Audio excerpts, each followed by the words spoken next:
Here is our first map. This is the Anglican Church in North America. Now, straight away, there's actually most of the maps don't look quite like this. This one here is a map that has these little numbers where there's a bunch of congregations in one area. So like around Dallas here, it's 65. So we can't actually see where all the churches are located. This is my least favorite kind of map, but I get what I take what I can get.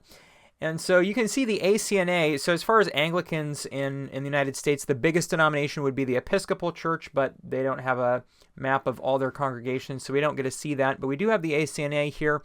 And really, they're pretty national. There's churches in a lot of places. Looks like maybe only one in Wyoming, except maybe this 5 has another one down here. And then North Dakota, perhaps there's no congregations there, and just a few in South Dakota, Nebraska. But other than that, you can see especially over here on the eastern U.S., where also there's going to be a lot of Anglican presence from the Episcopal Church, quite a bit of presence there, some in California, and then in Texas there's quite a bit also. So that's a little bit of a look here at Anglicanism. The next we have the Reformed Episcopal Church. So the REC is actually now a subset of the ACNA. Like they're still separate, but they have become one of the dioceses in the ACNA. But this does give you just a little bit more detail, and we can actually kind of look back. You can see if you flip between these that some of these places where there is a REC church are probably some of the same ones that are on this ACNA map. But Reformed Episcopal Church, you can see like the northern half of the U.S. doesn't really have much except in Michigan. So there are certain places that they are and certain places that they aren't. Anglican Catholic Church, this is a Anglican denomination in the continuing Anglican movement. So like they don't allow women to become priests, for example, would be one of the distinctives of this group. And you can see they're really heavily focused here on the eastern half of the U.S. And some of these denominations show, as you can see here in this one, the Canada locations also. But I'm not trying to show all the Canada ones. In some of the maps, they may have Canada churches. They're just not on this U.S.-based map. So Anglican Catholic Church, you can see it once again. This does show you kind of where Anglican presence is, whether it is part of the Anglican Communion like the Episcopal Church, or whether it's one of these groups like the Anglican Catholic Church, which is not recognized by a lot of other Anglicans as being a legitimate denomination.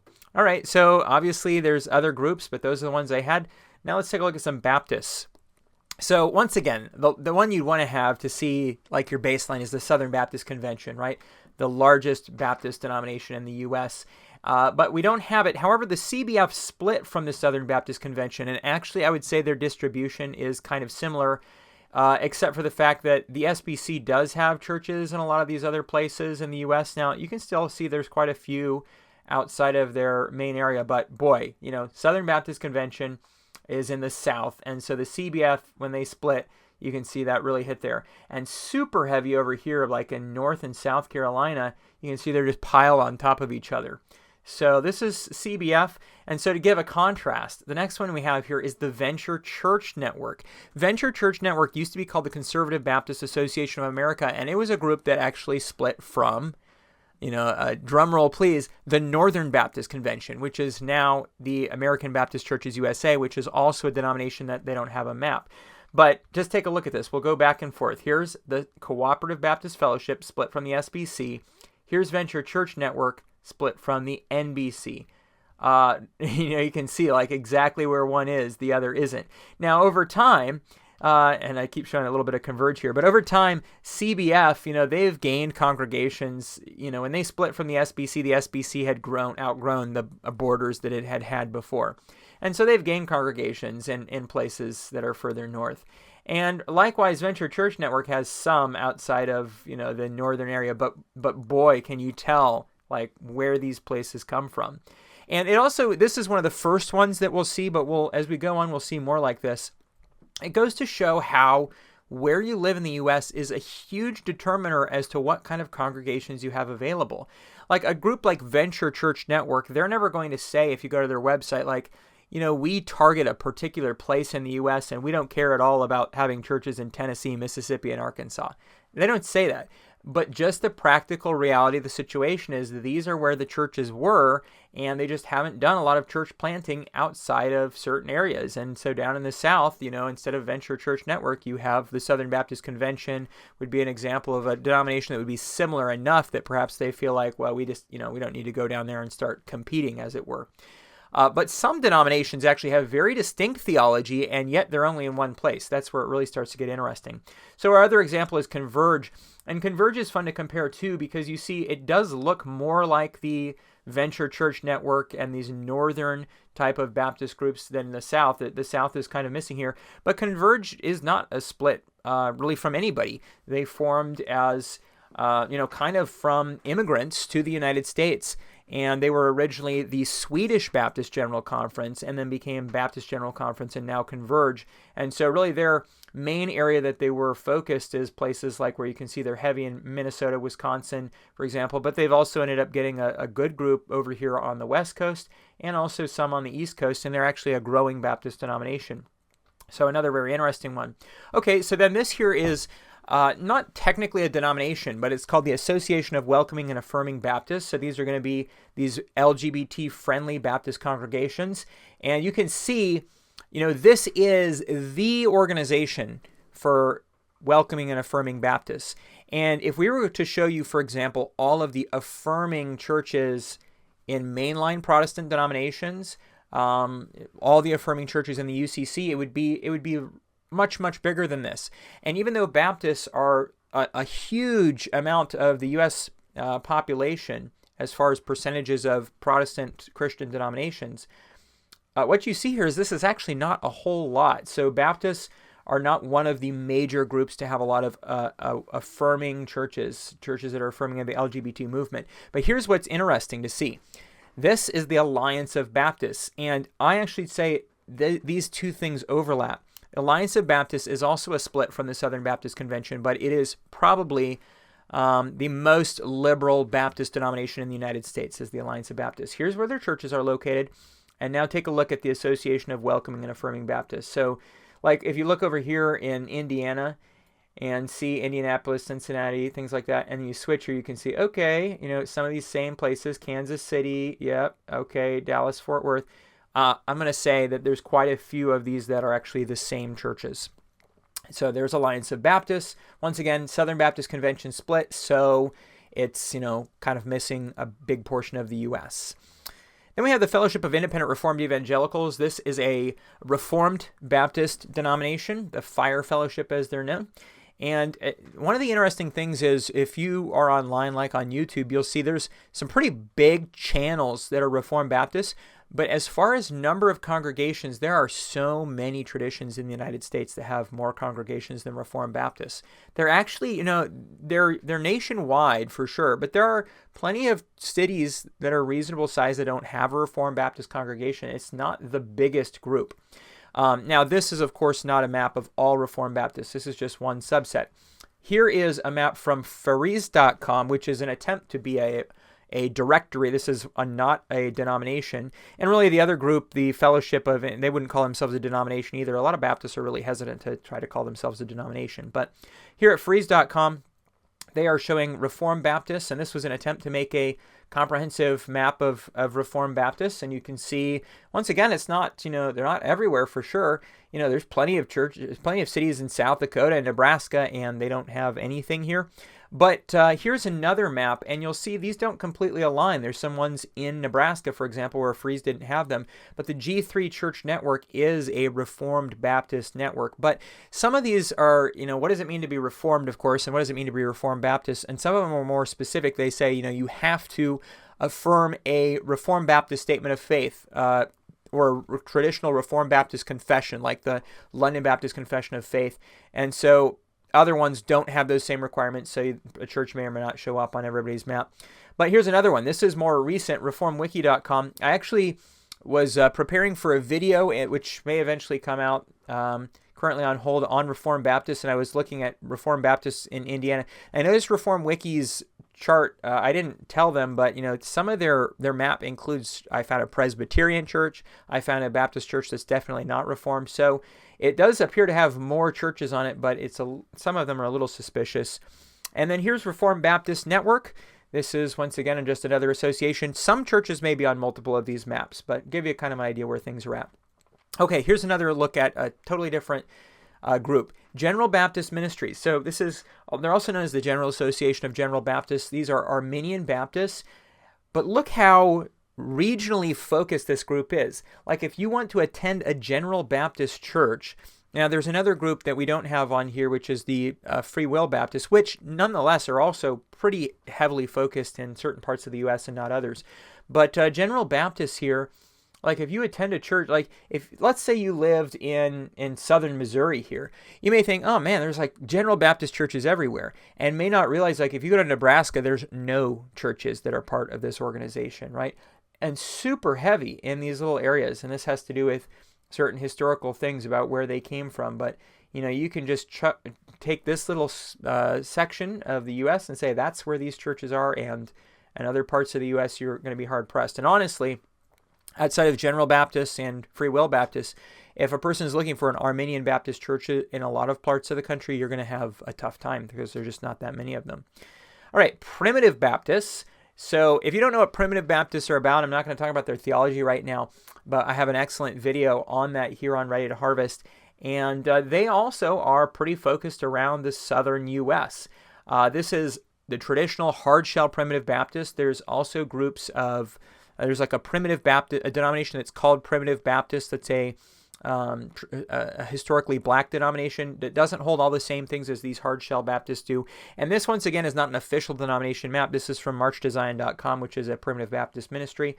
And they put in ones that align with, you know, the traditional hard-shell Primitive Baptist set of beliefs. And you can see pretty southern focused.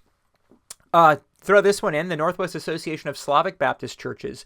So there are Slavic Baptists in other places in the U.S., but it's hard to get maps. But this is just a little association. You can see the Northwest Association. There's a good group of them up here in Oregon and in Washington State. And so, you know, if a person came from that background, they might find several of those churches in that part of the country at least.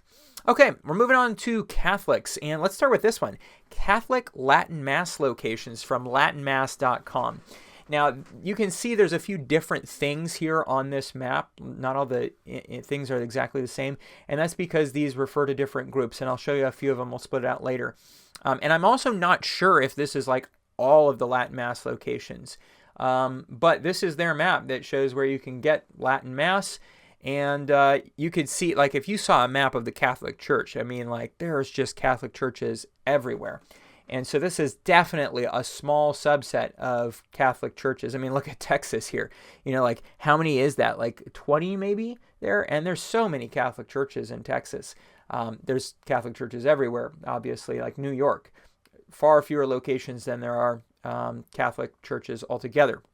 So let's break it down.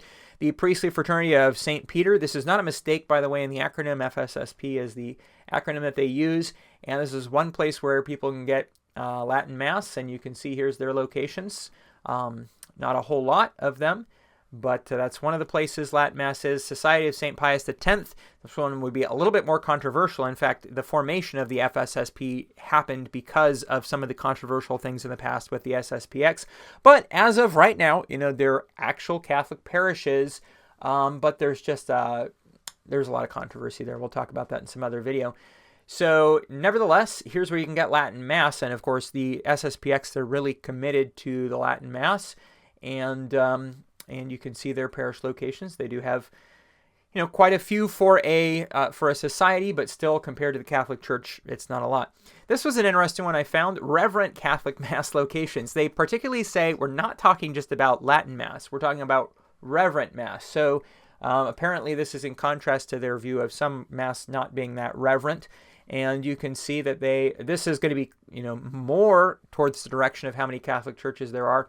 And obviously they're all piling up over here. It's hard to tell actually how many reverent locations there are. And some of this is a good time to say, some of what you're seeing here is just, you know, population density. Like the fact that there's not as many of anything in North Dakota, South Dakota, Kansas, Utah, Wyoming, Colorado is because these things are immensely less populated. Like this distribution here is actually probably not too far off, just a population density distribution. But nevertheless, we'll see some denominations that focus more in some of these lower population areas. And there are cities throughout these places, so still there should be churches for any group that's attempting to cover everything. You'd want to have more than just what we see here in Kansas. But Reverent Catholic Mass, of course, is going to be a little bit subjective. So, all right, Ordinariate of the Chair of St. Peter. So we showed you Anglicans earlier. These are Catholic parishes that are focused on people who came from a background in the Anglican Church. And so they basically have what you might consider something similar to an Anglican rite, in the fact that the church service will look a lot more like an Anglican service. And I have a video on these ordinariates as well. So here's where the ordinariate parishes are, and as you can see, there's not a whole lot of them, right? There's plenty of states where there's none at all.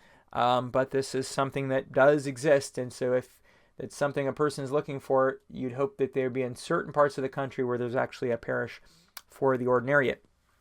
Now, here's the Polish National Catholic Church, and I put it nearby Catholics because this is an old Catholic denomination. And so they have a lot that's similar with Catholics, but also they have quite a bit that differs. But as far as like worship style that you'd see, they're going to look, a lot more like a Catholic church than an evangelical church, for example. And so what's interesting, though, for being the United States Old Catholic denomination, they are not in a lot of the United States. Like, they're definitely focused here on the East Coast, and then for some reason, who knows exactly the history here, kind of swinging across here through the Rust Belt, through Michigan, Wisconsin, Minnesota, and then a few scattered congregations elsewhere. All right, let's look at some charismatic denominations. Now, ARC is not entirely charismatic, but they're definitely, a lot of the churches here are charismatic leaning or charismatic heavy. And you can see, now this one was really interesting to me. I actually posted about this on Twitter a little while back. West Virginia, what's going on here? There's actually no ARC churches, at least at the time I took the screenshot of their map here, in West Virginia, which I found was really interesting, seeing as they totally surround it. I don't know if it's just hard to break into for some reason, but they're definitely a focus here on the. There's just kind of a line here on the eastern half of the U.S. There's a lot and fewer on the west, but then in California you have a lot more again. Kind of interesting. And I note that because here's the Calvary Global Network, and Calvary Global Network is one of the two organizations that really is like associations for Calvary Chapel, the other one being the Calvary Chapel Association, which I don't have a map of here. But CGN contains most of the Calvary Chapel churches here in the United States. They overlap with the Calvary Chapel Association, so a lot of churches are in both. But there's not all of them, so there's some. I can see there's some cities that are not represented here that do have Calvary chapels. But note West Virginia too. Like, once again, there's only just a few there where they're kind of a little bit more heavy in Virginia and places around. So that's just kind of interesting how a bit of a hole there. Calvary Chapel started in California, and so they're super heavy down in the area where they began. And Vineyard USA, look at this. Look at what's going on here. What's going on with West Virginia? Is there no vineyards in West Virginia? Kind of hard to see the borders here, but there's a huge hole there. Vineyards group, some people say they split from Calvary Chapel. It really formed out of, sent away and grew. Calvary Chapel Association sent some churches into Vineyard, and then but that happened when they were very small. So they've really grown separately, and they're very much more on the charismatic heavy spectrum than Calvary Chapel, kind of on the light spectrum there. But you can see there's a lot of these vineyard churches, certain places that they're way more heavy. Kind of interesting to see this little section over here, in Ohio, where there's just a bunch of them, and also in California. All right, let's take a look at Anabaptists. Mennonite Church USA, this is the largest Anabaptist, at least the largest Mennonite. I don't think there's any Anabaptist denominations larger, though I guess I'm not 100% sure on that. Largest Mennonite denomination in the United States, though they're way down from their peak, and you can see that they are still, the East is the focus, and even less so. Like a lot of these ones that have a focus on the East, they have more on the West, but maybe not in the middle. But even the West is not that heavily populated here with them. A Lancaster Mennonite Conference, now just called LMC, but you can see why they'd be called what they are, because Pennsylvania is where they were at. They were a huge blow to the Mennonite Church USA when they split from the Mennonite Church USA. They had originally formed outside, and then they joined up for a period of time and then split back out. And you can see they're still very heavily focused around their beginnings. Conservative Anabaptist Mennonites. So this comes from pilgrimministry.org. And so these are Mennonite churches. This is not a single denomination. This is just according to pilgrimministry.org, which is actually a website of one of the Mennonite denominations, the Pilgrim Mennonite Conference. But they say, okay, these are conservative Anabaptist Mennonites, and there are some that would fit in what you might call conservative that aren't listed here, but these would be, at least having head covering and things like that would probably be necessary for a church to appear here. And you can see, that once again, very heavy on one part of the country and not so much on others. Here's some of the sub-denominations. Mennonite Christian Fellowship. Okay, you can see, there's a lot of these little denominations that make up that fuller map. The Midwest Mennonite Fellowship here. The Nationwide Fellowship Churches. This is actually, kind of one of the bigger ones as far as conservative Mennonites, and there's a little bit more of geographic spread.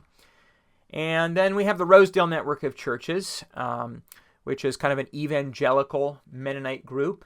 And you can see, once again, it's one of these maps that doesn't show you everything. So there's actually quite a few here compared to any of the other conservative Mennonites that we saw in the maps. This one has quite a bit. And then there's a few particular churches that are actually pointed out here in the way that they did their map. Here's the Fellowship of Evangelical Churches. This was called the Egley Amish, and then, they became more Mennonite, and then eventually they don't even call themselves Mennonite anymore. They've become more generically evangelical, so they dropped the name. But they do have an Anabaptist beginning, and you can see they're super focused on certain parts of the country. Like, once again, a person in certain places in Michigan or in Illinois might think, oh man, these Fellowship Evangelical churches are just everywhere. But then as soon as you get outside of that area, there are none of them. The Beachy Amish Mennonites. Once again, this is a group that started in the Amish side and now has swung toward the Mennonite, got into the Mennonite side a little bit more as they've become less and less strict. And you can see they're a little bit more geographically spread than some of these other ones are. All right, so still in Anabaptists, but this is a different stream of Anabaptists, the Apostolic Christian churches, and there's a few other denominations like the Nazarene group that I don't have a map of, but this is one of them. So Apostolic Christians, another conservative Anabaptist group, and here's where this denomination at least has their focus. Some of that same stuff that we see with the other Anabaptist groups. Here's an interesting one. Now this is an unofficial map, and I'm not sure if everybody's represented on it. And this one also, the map shoots way up into Canada, and I didn't show that. I think there's like more in Canada than in the U.S., but here's Hutterite colonies.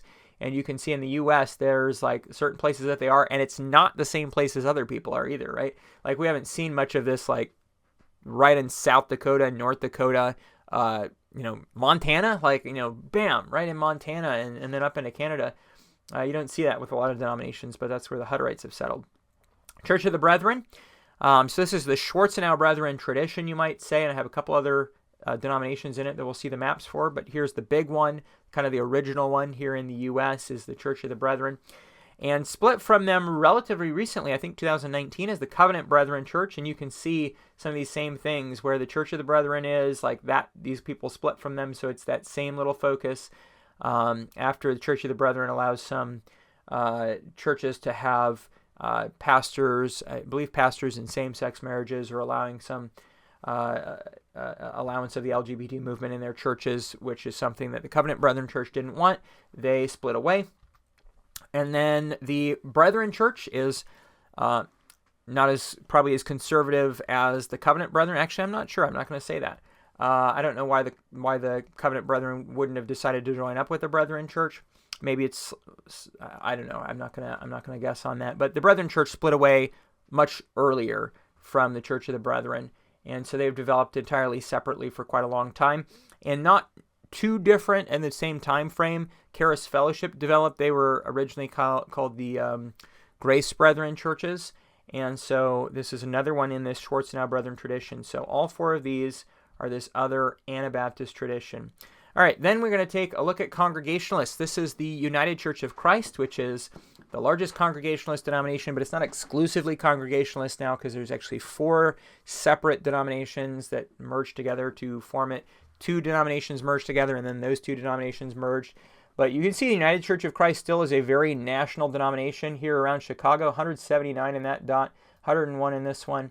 So their churches are quickly losing membership, but overall they definitely still exist here. And so the United Church of Christ, can't count them out as far as number of congregations. So then the National Association of Congregational Christian Churches, around the time that the United Church of Christ formed, some churches that didn't want to merge into it from the Congregational Christian stream, which was a merging of the Congregationalist churches and a group called the Christian Connection. That denomination, the Congregational Christian churches, they merged in with the Evangelical and Reformed Church, and these churches stayed out and wanted to stay purely congregational. And you can see it's, their subset does not have quite as much of a geographic spread as the United Church of Christ does. And then here's another group. This is a more recent one, the Evangelical Association, as they're known, but more formally, the Evangelical Association of Reformed and Congregational Christian Churches, split from the UCC. And you can see that they too have a focus in some of the same areas that actually the NACCC does, which is places like Michigan and Pennsylvania, and it looks like Illinois, Ohio, and then a little group of them down there in Texas too. All right, let's look at some holiness denominations. Here is the Church of the Nazarene. So this is a big catch for me for these maps. Most of the maps you've been seeing, the biggest denominations have not been appearing. The UCC, of course, was a good one to get too. But the Church of the Nazarene is like the Wesleyan holiness denomination, if you're not trying to say a certain level of conservatism, but like it's the main one that you talk about as far as size goes.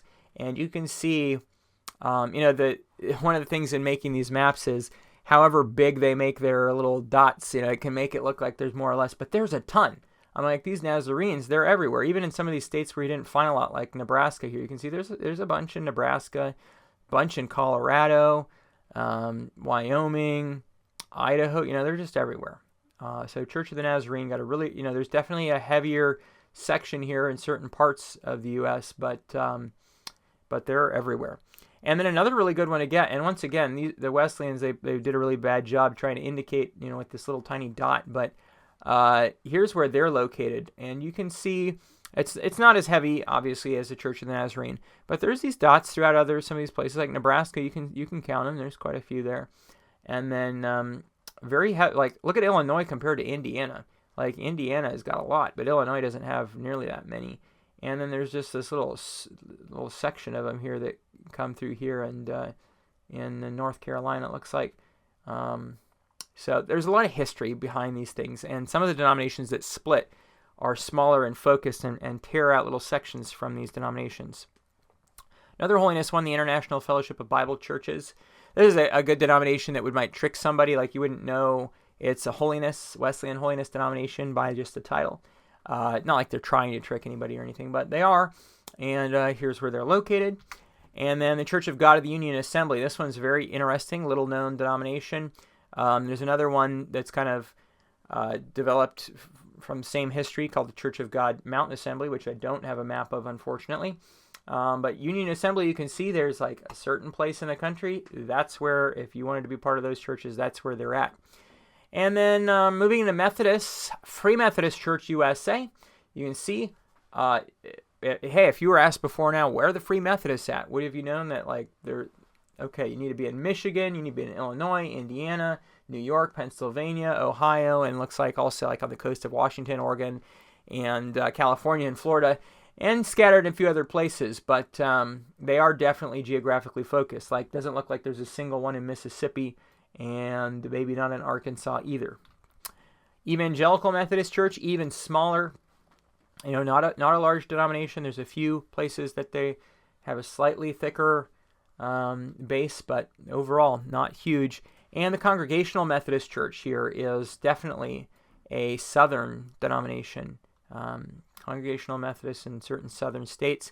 Christian Methodist Episcopal Church. So this is one of the few majority black denominations that I've been able to get a map of. In fact, most of the majority black denominations in the U.S. don't even have a good count of the numbers of their churches or the number of people, membership in those churches. To get a map is super hard, but the CME, this church has got it.